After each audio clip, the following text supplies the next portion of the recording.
professor at Howard University. I'm on my sabbatical this year, or leave of absence, for research work. I've been teaching at Howard Payne for 17 years, believe it or not.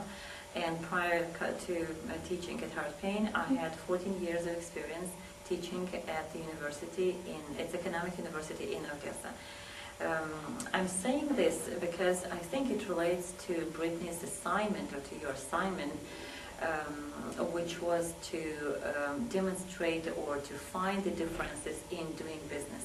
And as we know, business is not just manufacturing and production of products, it's also services. And education is one of the growing services that we offer as part of the growing GNP in developing countries or in developed world, in both sides. So what would you say the differences are, your experience teaching in the Ukraine to teaching here at Howard Payne?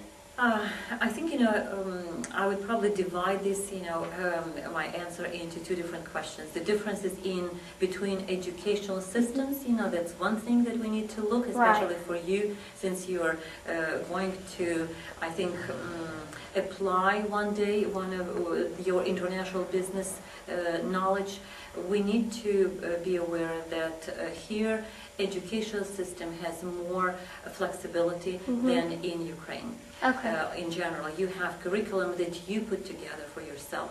You choose, students choose. So they don't offer as wide of a variety of majors and they offer various subjects. They offer, I think, academically, very good curriculum, but it is structured differently. For example, you come to school, you have to take the schedule that has been already pre-designed for you. You don't have a choice. You don't get to go make your schedule like you do here. You go to school every day from 8 till 2 o'clock in the afternoon period, 5 days a week. So you don't have, that's why, students don't have, I think, flexibility of doing much or many things, even in terms of work experience, if such thing allows, your schedule allows. So, or family, if we know students who are married, they have to accommodate, their family needs, and that is very difficult, in their schedule. Then, of course, the administration has much stricter control over students' activities. My personal experience was completely different. It's I like some things about their system. They're very strong on academics. Students over there used to work every day, in a very intense setting, academic settings. In a sense, it's 6 hours times 5, 30 hours per week. If students here are taking load of 15, 18 hours, those who are taking 18 hours, they are almost overloaded. Over there, you take 30 hours, and that's besides home assignment. But my experience, the first year I came, and even today, I think American educational system has enormous strength, enormous potentials. We have rooms to grow and to improve it. That's no question about it. Everywhere. But one of the strongest things is the creativity. I picked up when the first year I came here, I have attended a conference at Texas A&M, and one of it was the discussion of the signing NAFTA, North American Free Trade Agreement at that time. And one of the speakers said that it is said, and I quote, it is said that America has the best business schools. Japan has the best business. And from that point, I was trying to find pros and cons, of that statement. And I still think, that America still has the best business schools. My son just graduated from, not just, he read at Howard Payne, then Baylor Law School, then private practice in law, and then decided to get his MBA, and got an MBA from UCLA.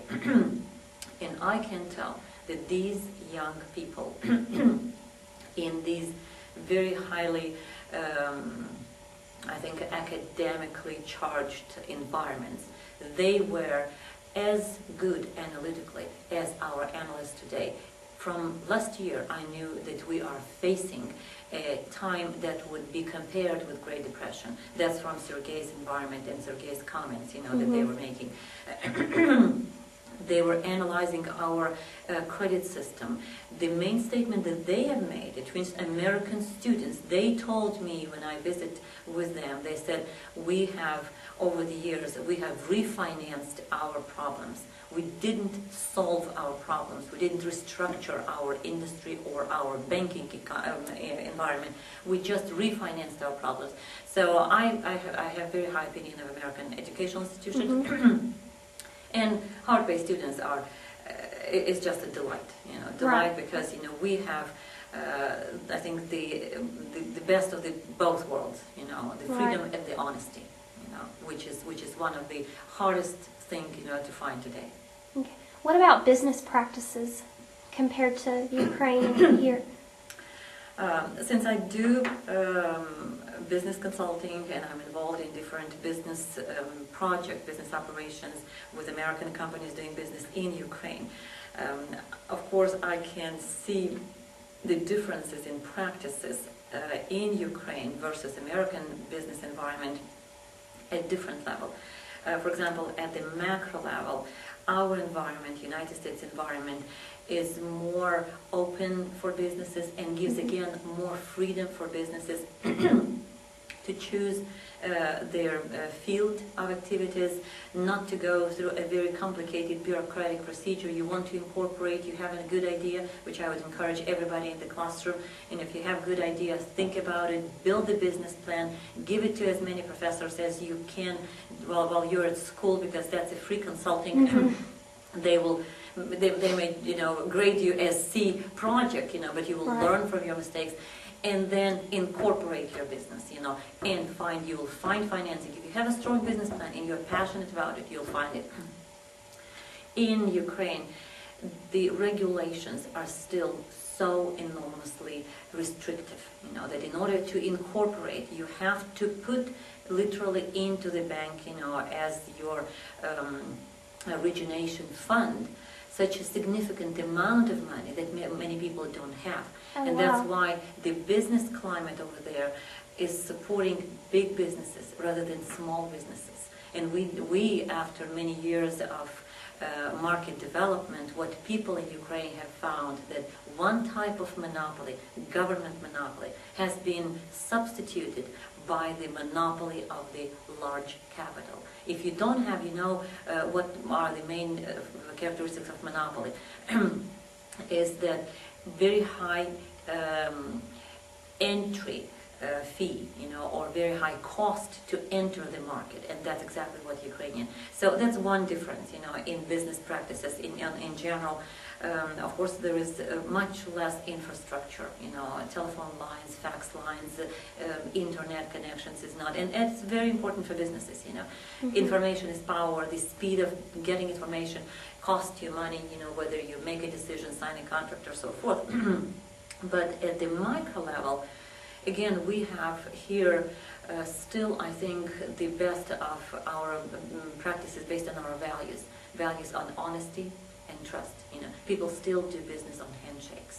People still mm-hmm. accept your word. You call your credit card and say that, what, I couldn't pay the bill, in time, and I see the late fee charge, but I had such and such circumstances. Would you please waive the fee? And you know what? Managers take this into consideration, and they have the power, decision-making power. This is just one little example. So the lack of trust in their environment, mm-hmm. and of course the very high level of corruption. The level right. of corruption for small businesses are very high. All American companies that are going to work there, I've been working with ADM, Senior Vice President of Archer Daniels Midland Corporation, the monster, agricultural monster here. He looked at the project that I presented, he can scratch his back of his head, and I said, yeah, we can do probably, $6 million less, but that's cost of doing business.